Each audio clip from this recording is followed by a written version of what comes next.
All right.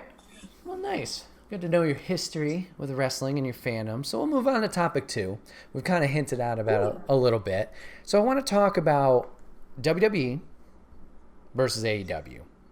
What do you like about one versus the other? What don't you like? Is there certain talent that you guys like better? I don't know. I guess I'll start it off. Like, personally, I'm still more WWE. Now, I'm not, not saying that WWE is perfect. We have a lot of flaws. A lot of flaws. Storyline wise, we got flaws. How we're using talent, we got a lot of flaws. But there's obviously, maybe it's just because it's been around a while, but there's a lot of good moments that come out of it too. Personally, I'm gonna wave the NXT banner like a lot of people probably till the day I die. And like I said, being on the cusp of just before it blew up to what it was and seeing what it is now is like incredible. And obviously the talent there, whenever there's a takeover, we're going to go all out, and it's going to be, even if it's 5 matches, these 5 matches are going to be nuts, and you're going to remember each one. And it's great there. So yeah, I love that. I mean, main roster stuff. Yeah, they do have, like I said, a lot of storylines that are weird. But they got some good stuff too. I think the current Roman storyline with Heyman and even him being the tribal chief, like that was the first match in a while. Not that I hated Roman or was against him, but I was like, okay, you got me. I'm invested. I know Jay's getting his ass whooped right now, but you got me. I'm ready for more. Fiend's been interesting. I know they've been a little hit or miss with him. I know Papa Griff mentioned all Dominic Mysterio earlier. I have yet to watch him wrestle, but I like what they're doing. I like what they're doing with him, Murphy, and Rollins. I've been a big component of Murphy early when he was tagging with now I forgot his name as soon as I bring it up. Wesley Blake. There we go. Wesley Blake. And they were whatever techno cowboy thing with Alexa Bliss. That was a good team. He was a great cruiserweight champion. Cruiserweight Classic was a great one. The Mae Young Classics were good. Like, I don't know. There's a lot in WWE that I appreciate and will always go back for. Yeah. And AEW, not that I'm not a fan of it. I don't know. Just sometimes I'm like, it doesn't connect all the way with me. Way before podcast discussions happened, I was talking with Steve how I was going back and I was watching the OG All In before AEW was a thing. I was watching All Out. I was watching Double or Nothing, and I was going back just seeing what I missed, what moment, like these moments in history. And I was like, all this is good, but like, I don't know, some stuff, like some matches really nailed it, like Cody and Nick Aldis, Marty Scurll versus what was it, Takahashi? No, Naito. No, not Naito. Fuck, whoever Scurll was fighting from New Japan. Excuse me. But that match was great. But then you got to the main event of All In. It was Bucks and somebody against Ray. I think it was Ray Phoenix. And then there was another guy who's from like CMLL or something like that. But you could tell, we're on a time crunch. We got to get this shit over with. Like, they sped through it 5 minutes, no selling, just doing all these flips and dives. And it's like, this is all cool, but like, what? Like, I don't know. Sometimes I feel like they don't commit to this is a hit, this is a slam, this is this all that much. And that kind of disconnects me a little bit. But hearing more stuff outside of the product, like the podcast and stuff, and hearing about the talent, how they're happy there and stuff, I'm like, okay. That kind of makes me more invested with them. Yeah, that's definitely true. So I don't know. Each have their pros and cons, I guess, was that whole general thing. So yeah, how do you guys feel in general about the two? Steven?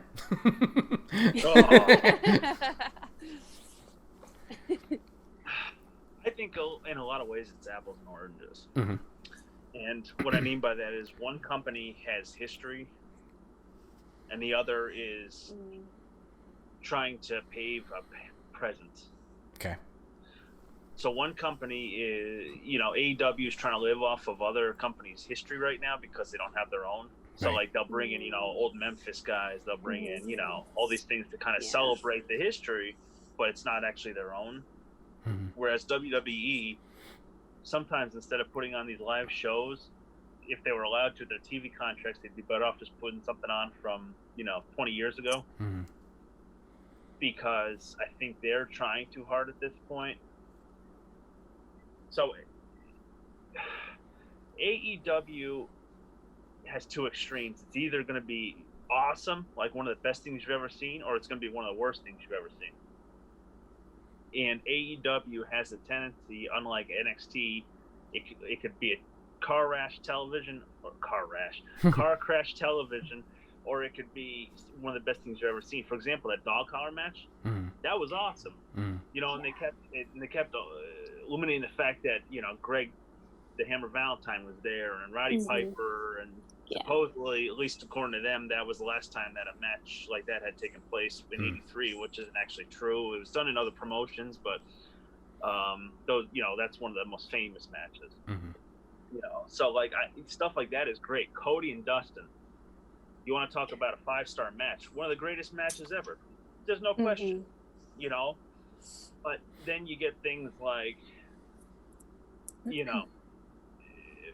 Lance Archer versus Marco Stunt, or some things that are just ridiculous. Where you watch and you're like, okay, we're beyond the possibility of believability. Like, I can't stay with this. I'm watching it, and I'm giving you my time, but you're making it a little difficult for me right now. Like, for example, on Dark, it was Hager and Marco Stunt. I'm just using poor Marco. I'm picking on him, but you've got a Bellator MMA fighter. He's 2-0, and I think one draw because he kicked some guy in the nuts. And then he's facing Marco Stunt, this poor kid. And it's like, what are we doing here? Like, what is this? Why should I stay tuned in? Why should I be invested in your product? But then you go to the opposite end of the spectrum, WWE, who has a history, and sometimes I think they try too hard to live off that history. They'll bring back the legends every 2-3 weeks. You see Ric Flair here and there, and it's, I'm just picking on poor Rick for a second, but how can I miss you if you won't go away? Right. And if you keep bringing them back, the impact, the law of diminishing return starts to take hold. Right. So every time you bring them back, it's a little less impact. No pun intended. A little less impact. To the point where it's like, oh, Rick's on. Great. Yeah, it doesn't mean anything anymore. Yeah. Right. And they wear them out. Yeah. And I think WWE tries too hard to live off their history. I think that WWE has a tendency of pushing guys from the past over their own current stars instead of doing what AEW does, which is kind of incorporate them into the present. So like you got a guy like Taz, who's respected in the business, who is now managing Ricky Starks and Brian Cage, which is great. Two guys. Brian's a little green, but Ricky's got a ton of potential. And Ricky is like hell of a talker. If you ever get a chance, like watch some like NWA, like just him talking. They were trying to push him as a baby face, but the guy he's got potential, no doubt about it. And I think they have a better grasp on like kind of incorporating history with wrestling rather than history and their current guys. You know what I mean? Okay. Yeah. Because they'll bring people back. Like, for example, like they brought back WWE. What do? They have a tendency like putting over the old guys. Like, you remember, Goldberg and the Fiend. Like, what the hell was that? Yeah. Like, that was crazy. You know? And it's like you've got a guy who, wasn't even that great 20 years ago. He was over. He was over with the crowd, but he wasn't that great. Right. And the Fiend, one of your up and coming, new stars and merchandise seller and all this stuff, and it's like, what are you guys doing? And they keep doing that over and over. They're putting their past over their present. Yeah, or they would do that with like Brock every time he came in. It's like, why? Every time. Brock's why? Ricochet is amazing. I know he can sell his ass off, but what the fuck is this? They should push the fresh talent more. Yeah. Yeah. So, that's how Develop I feel about that more. In short, that's how I feel about that. All right. Yeah, and you got to remember too, like AEW is like in its infancy. Like they just, I think this coming week they're hitting their 1 year. So like, give them like a little bit of a chance, you know. And there's definitely some, you know, noticeable differences between both programs. Like, I don't know, just from my observations, like AEW is focused on like really good wrestling. I don't know, just the wrestling to me just seems different. It seems better. And like WWE is like sports entertainment. So they're more focused on giving you a show than the wrestling. I don't know, that's just something that I kind of see. That's just my perspective on it. But I definitely like the matches and like that go on at AEW. They're definitely more like edgier, and that's the kind of wrestling that I was used to when I grew up, because I used to watch like a little bit of ECW here and there with like the barbed wire and like the tables, and they used to light the tables on fire and stuff. Like I think that is like a show to me, but WWE doesn't like really do that. Like, I don't know, and I don't know, I just really like the wrestling and the show better over at AEW. And there's like, they build up to the matches too. Like, I get excited when a pay-per-view comes around, and the pay-per-views, they don't come around like often. Like WWE does one like every month, I think. Yeah. Or almost every month. So it's really, really cool to see like a story build. And I like also the fact that they don't have like all these weird, like, I don't know, like soap opera things. Like, for example, like Bobby Lashley, he's amazing, dude. Like, he is so underrated, and they've got him like in some kind of like love triangle with like Rusev and Lana, and like, I don't know, it's just really weird to me. I'm like, come on, and dude, like Rusev, he was amazing too. I mean, I know he's like an AEW now, which is awesome, under a whole new name, but yeah, like, oh, come on, like, don't put them in like a dumb story. Like, I want to see them wrestle. These dudes are amazing. Like, I want to see like the wrestling more. I don't know, the story is just weird to me, and I'm not really much of a soap opera kind of person. I like the wrestling, so give me more of that, you know? Yeah, for sure. Some of the, like, yeah, that storyline was abysmal, and they definitely have ones that are like that. And that's the thing too. Yeah. Like, I knocked the 24/7 title earlier. I get it that like either promotion, you want storylines that kind of cater to different audiences. Like, you want this serious storyline, you want this funny storyline, you want this, I don't know, middle of the ground, whatever you want to say. But like, yeah, that one was just so forced. And like, nobody was into it or believing it, and it was just like, why are we doing? And it just kept going. Like, it's fine if you try something and like everybody hates it. Don't keep pushing it down our throats. Let's mix it up. Absolutely. Let's do something. And I'll bring it up here. Retribution, like. Yeah. I've been like a wave on this story. Okay, so like, I was intrigued when it first started. Although I was a little concerned it was Akira Tozawa's Ninjas, which is stupid, but so I was intrigued with that. I was intrigued with them coming in and just beating everybody up and destroying the ring, because it reminded me of Nexus, which was another great time. Then we're getting them starting to talk, and they have these masks and stuff. And it's clear as day who these people are. It's Dijakovic. It's Dio Madden. It's Mia Yim. It's Mercedes Martinez. It's Joe Schmo in this mask that's the only one that's covered. You know, like, it's clear as day. Now, fine. Okay. Why give them the stupidest names ever that we can as these lackeys? T-bar and dipshit and other things. Teabag. Yeah. So, like, I don't get that. But then they got me back in. You're telling me Mustafa Ali, possibly leader, is in there?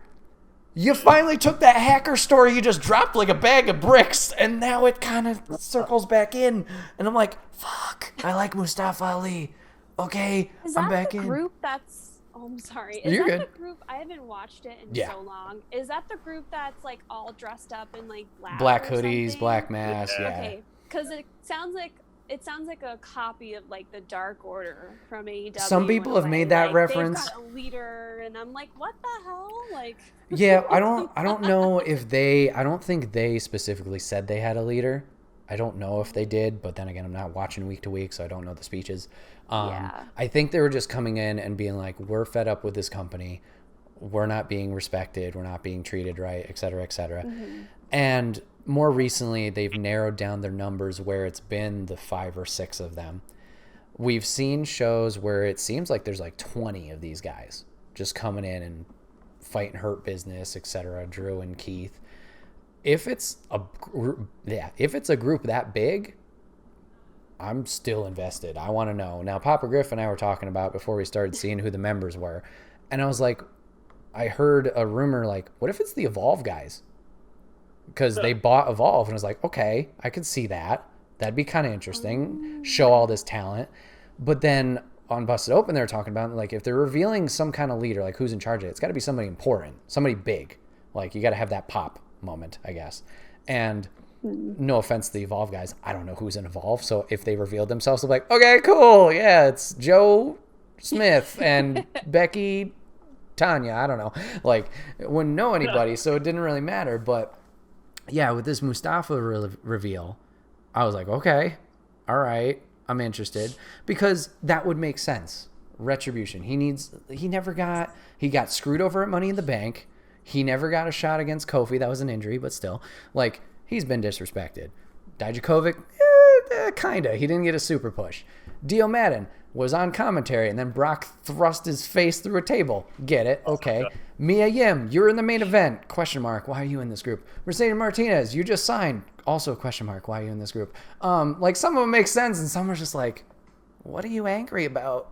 You were just over there doing this thing. Okay. But, like, I don't know. That like, some of their storylines, like, good, bad, I don't know. Yeah. So, and then, oh, go ahead, Steve. I was going to say both seem like they're sort of like somewhat knockoffs of, like, you remember the Dungeon of Doom? Uh-huh. Kind of that satanic sort of vibe, kind of, Right. you know, like that. You know, both of them, I think, have like a parallel in terms of that, but, Yeah. you know, they're poor knockoffs. That's for sure. Yeah. I don't know. They're like, it's a storyline. Like, if you look at any storyline, it's a storyline that's been done 100 times. Like you mentioned, the Dungeon of Doom. Like, you could say that about Nexus. You could say that about pretty much any invading faction coming in, you know, type of thing. Impact had, what was it, Aces and Eights? Like, that's another iteration. Like, I don't know. It's, some things are good, some things are bad. It's just like, and when those bad moments happen, it's like, what were you thinking?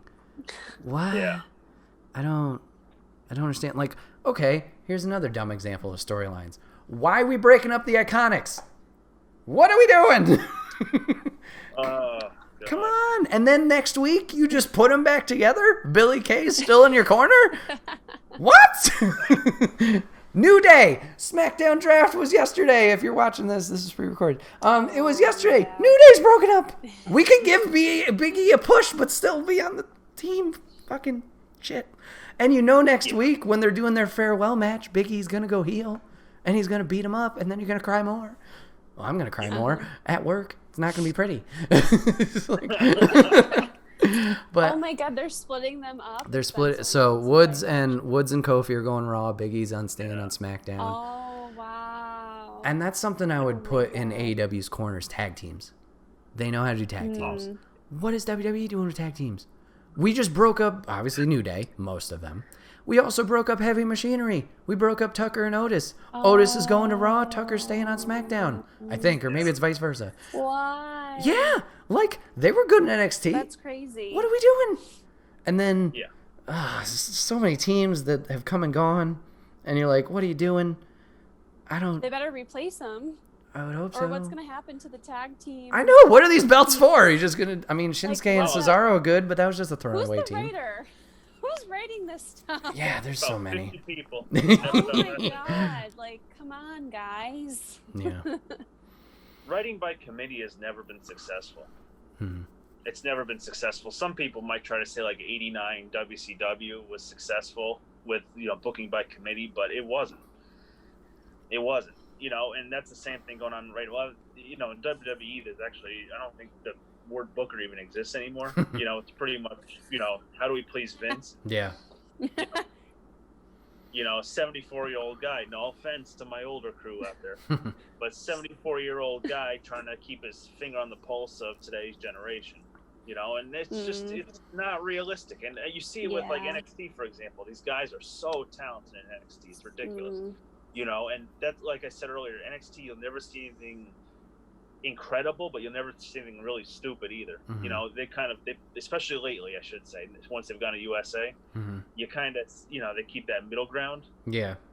But these guys are getting over there. Keith Lee, for example.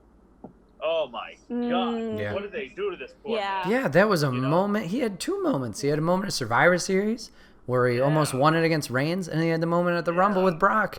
And you could have seen how over he was. And then you bring him up, you shave him, you get rid of his music, you slap on some new ring gear, and now he's just Well, Vince, though, Vince did that because he thought he was fat. Yeah, I know. He's like, it's I gotta stupid. cover that up. Stupid. And then they get their 3 weeks of push, and then that's it. Look at Matt Riddle. You beat Orton a few times. Yeah, there's just not a lot of consistency, I guess. We could have a whole podcast just about NXT call-ups and how many have been ruined. It's just like, no, you're doing my boys and girls so wrong. NXT is the best show out of all the brands, to be honest, because it's just so simple. Like, I don't know, it's like great, you get to focus on the wrestling, but then again, that's what I like to see, so right. I don't know, maybe people like to see a show, but I don't know, if wrestling's on, I like to see wrestling. Yeah. Good basic storytelling. Yeah, that's absolutely true. I agree. Yeah. So flipping over to AEW again, is there something that you would like them to do better as a fan of theirs? Anything you guys can think of, like a weak spot maybe? Go ahead, Sam. That's all you. You got. Oh no, I don't know. I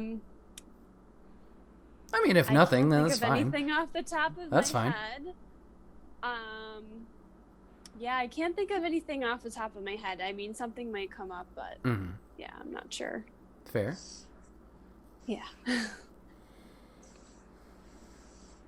Steve, anything you got? Oh, well, get ready for your comment section to explode. I'm ready. On YouTube. Oh boy. The women's division. I was thinking about saying that, but I'm like, I don't really know. Like, maybe get some more titles in there, like special titles for the women. I don't know. Or talent. Yeah. Yeah. They have it, but it's like nobody's standing out. Yeah. Like you have Nyla Rose who can talk her ass off, right? Yeah. For example. Yeah. That woman can talk her ass off. They give her Vicky Guerrero for some reason. Vicky's not my cup of tea, but I'm sure somebody out there likes her. Yeah. But you don't need to put a mouthpiece on Nyla. She can talk herself. Yeah, that's true. That's true. And then you've got like her Hikaru Shida. She's incredibly talented, but she has no competition right now to face. So a babyface is only as good as the heel they're going up against. So if you have somebody like her and she's facing Big Swole or who's the other one? Britt Baker. The one that's Britt Baker. DMD, come on. Yeah. Oh, yep, Penelope. Yep. Yeah. They're not and up she to was her out level. for so long. That's why that match at All Out was so good with Thunder Rosa. Yeah. Because that was somebody who was at her level. Who's established. Yeah. She sets the bar, man. I could go on and on about Thunder Rosa. She's like probably my favorite female wrestler right now, next to Camille in NWA. Like that woman, oh my god. I could do a whole podcast on her. Oh, she's incredible. Incredible. Her work she's ethic amazing. is unbelievable. It's incredible. Yeah, I just listened to the her on Talk. It was a Talk is Jericho. Jericho, Mhm. yeah. You're like, oh, you should listen to this. So I did, and I'm like, whoa. Yeah, that was a She's good like one. blows my mind. She is the definition of a role model, in my opinion. Yeah. That woman is so humble and works so hard. Yeah, she's absolutely. amazing. And her, oh my God, she's only been wrestling for like what, 6 years? Yeah, not that right, long, total. And she sets the bar high. She really does. She only got into it because her husband's a fan. Right. She went to a show. Yeah. Yeah. Yeah, she worked her way to where she is now, like, no doubt. It's incredible. Yeah. You know, but I just feel like sometimes they push the wrong people. You know, like you've had Serena Deeb on, who's a former trainer, and she's so talented, and she's doing jobs for people right now. You know, they just put Swole over to go up against what's her face, Hikaru Shida on the next Dynamite. Oh, really? And okay. Swole's talented. Don't get me wrong. Yeah, Swole is really good. She's underrated. She could talk and stuff, but her work in the ring needs a little work. You know, she's definitely green in a lot of areas, but she's, you know, she definitely works hard. But I just don't think she's ready for primetime television in terms of like going for the title right now, especially on the anniversary show where you're going to have a lot of viewers. You know, you want to save that for something a little more special. Maybe if they put her on more, then, you know, just put her on more. Because she's really great. Like, she's great on the mic. She just needs ring time. And, you know, fortunately right now with the pandemic, and they're only doing one show a week, you know, they tape Dark on the same days they do Dynamite typically. Yeah. So, you know, that being said, she's only getting so much ring time, you know, and it's tough, you know, like back in the 80s and 90s, those guys, especially the 80s, those guys were traveling constantly, working every single night. Unfortunately, they were never home, but, you know, they'd be on the road, you know, 35, 40 weeks a year or whatever the case may be, you know, maybe more.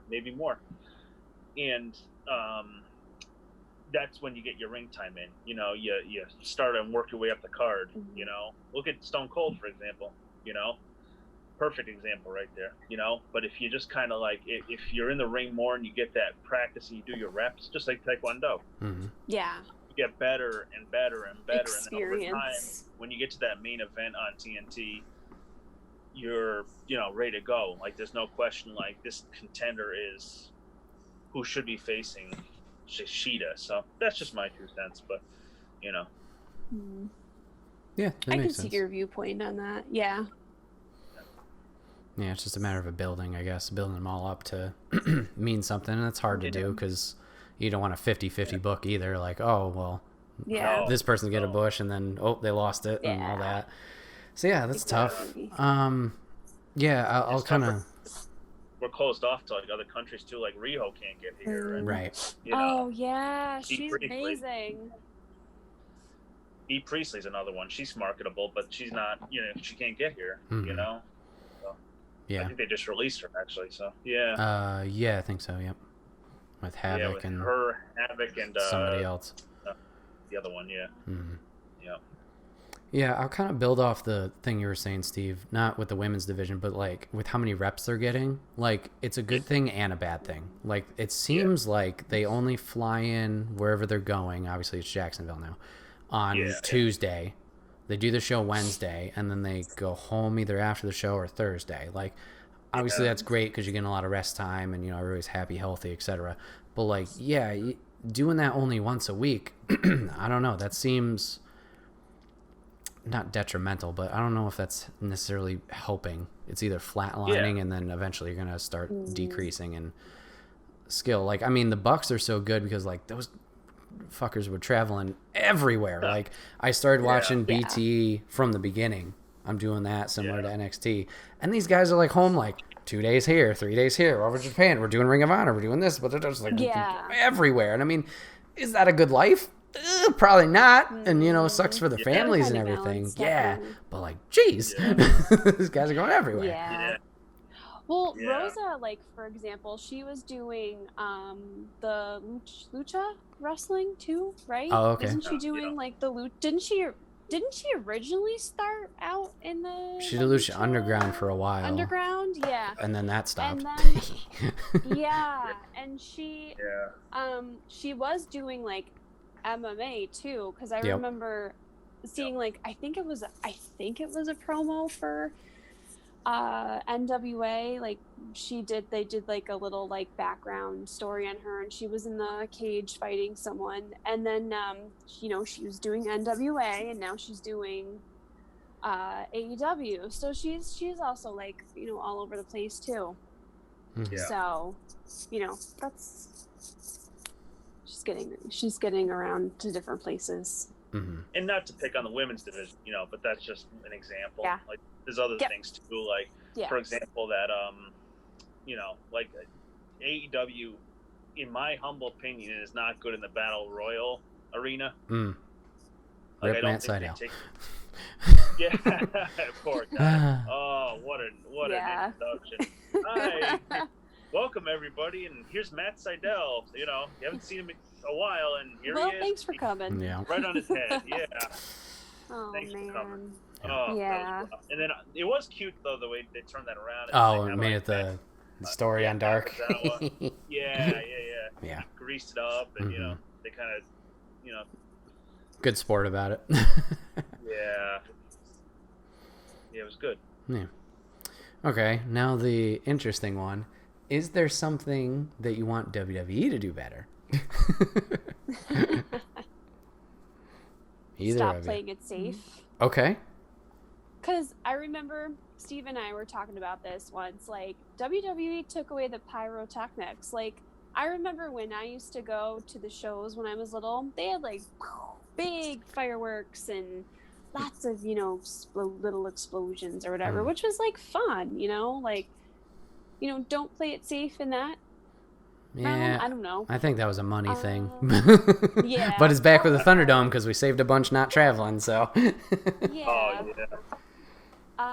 And I don't know, like I've been saying throughout the show so far, you know, just like, I don't know, the storylines are a little weird in my opinion, but then again, I'm the kind of person that likes to see wrestling. I mean, a story is cool, but like sometimes they take it a little bit too far. So, yeah. Gotcha. Yeah, so you like the sizzle, and sometimes, but they go a little too far with it. Yeah, I get that. Yeah, that's because like I was saying with like Bobby Lashley, like, come on, man, just let him wrestle. Stop putting him in stupid love triangle stories. I want to see that dude wrestle. I want to see his talent come out. And he's super talented too. He was awesome. A collegiate wrestler. He was, you know, I think he was like 14-2 in Bellator or whatever. Like, the guy is super talented, you know. Yeah. And same thing as I was saying earlier about Hager. It's like you can't waste that talent by just you know, having them do silly stunts, silly like shit. Yeah. That's the only thing they've gotten right with Brock is showcase that talent. Showcase it, yeah. Showcase it. He's a believable kick-ass. Like that's how you should promote them, you know. And instead, you know, kissing Lana. Yeah, I know. Like me and Steve were talking about how like when you can tell like a wrestler is really good because he can tell a story, or he or she can tell a story in the ring, like just by moves and stuff, right? Like they can, you can tell like what level they're at, and like I don't know, like with the really great wrestlers, I don't feel like they need to be sucked into like a storyline, you know. Just let them wrestle. I don't know. Yeah. No, but I think the art of wrestling, I think wrestling in terms of being able to tell a storyline or tell a story in the ring is dying. I think it's the last of a dying breed. Some of these guys right now, you know, your FTRs and those guys who can tell stories in the ring, you know, MJF, like those guys, like it's slowly dying off, unfortunately. Like now it's about it's about what do you call it, hot shotting everything. all the big moves and fast, instead of just slow it down, gauge the audience, listen to the crowd, bring them along rather than just showcasing. Bring them along with you, and I think both of them have a tendency, but at WWE at this point, it's just they're just sports entertainment. They're almost going out of their way to do it at this point, like to just blow off the audience, So, like you were talking about earlier, Brett, about Roman Reigns, for example. Yeah. How great would this have been about 5 years ago? Right. Like when people wanted it, like they wanted him, like be the bad guy that you were. Like he wasn't like this cheery, like in the '90s with happy-go-lucky Diesel when they made that switch. Like it doesn't work. Yeah. Keep the bad guy, and then they could have eventually brought him over into being a successful babyface because they know he could work as a heel. Right. But instead now they were forcing it down his throat. Again, Vince. I want. Goddamn, pal! I want this to be my good best shit, pal. Yeah. Goddamn, pal! And it's like, no, like you're missing it. Like the people, they need somebody to hate. Right. But you don't want them to. You don't want go away heat. You want legit heat as a heel, and that's what he would have had. Unfortunately, they blew it. Yeah. You could still elevate a Daniel Bryan. If you had Roman as a heel, but they screwed it up. Vince was trying to put Roman down our throats, and then one thing led to another. Okay. So, question. Speaking on Roman, so once again, I've been watching. Well, no. This is just a hypothetical. So I've been watching the early NXTs. I'm in 2013 now. So 2012, I saw Seth do his thing. I'm seeing Roman do his thing. Dean was nowhere to be seen. I don't know what was up with that, but anyway. Yeah. Roman's dick in 2012 in NXT. He's just like, look at me, and he's heel. And I'm like, huh, okay. Shield shows up, they're doing their thing, they interfere against the Ryback match, they interfere against the triple threat, etc., etc. They're still on NXT. They pop up like once in a blue moon. They're all dicks. Cool. All right. Yeah. Shield got over when they went to the main roster, right? Yeah. They go against Blutista and Evolution. Okay, great. We all loved it. Seth turns. Yeah. Seth turns, does the chair smack, huge pop. Yeah. Everybody loves it. Right. Do you think they should have maybe done that with Roman? Switch Roman and Seth there. Do you think Seth is the better face? Or, do you think that heel turn would have benefited Roman better? I don't know. Like I said, it's pure hypothetical skeptical. Yeah. It depends who they were trying to get over at the time. Gotcha. So at the time, the clear focus would have been Seth. Mm-hmm. We're going to turn this guy heel. And I think Seth is actually a natural heel. I think he's another one. I don't think he's that likable. He is the Monday Night Messiah. Oh, boy. From when I last heard. Yeah, well, he's one of those guys where I think he's another one. He got the Roman syndrome from getting pushed down our throats. Right. Seth, and what a great guy, and everybody's cheering for him against Brock, and great, but then they forced him down. To answer your question, it depends. Yeah. It really depends on who they were. If they're trying to get Dean over by having both of them turn on him, that would have been an interesting thing. Right. It depends on what angle they're trying to push, who their focus was, but it's tough to say. Just an interesting question, I thought. Yeah. Yeah, or they could have done something like where Roman wasn't even there that night. Seth turns on him, Dean's down, and then Roman has to come back, and then instead of coming to help Dean, he turns on Dean as well. Or do something on those lines, make it a two-parter, right. That kind of thing. Just creative booking. Spread it out. Yeah. Spread it out. That way you don't, shoot everything in one night. You have that basically that cliffhanger where people have to tune in the following week to see what's Roman going to do. Right. Is he going to help Dean out? Is he going to help Seth out? But and then he turns around, he says, "Dean, you're my boy," and then he's like, But Seth, I got to tell you something. I agree, something, just turn around and, right. whatever. You know what I mean? Like some creative booking other than just, push one, then we're going to go the other way with the other guy, and Dean's going to kind of just hang out in limbo. And, so just my 2 cents. Yeah.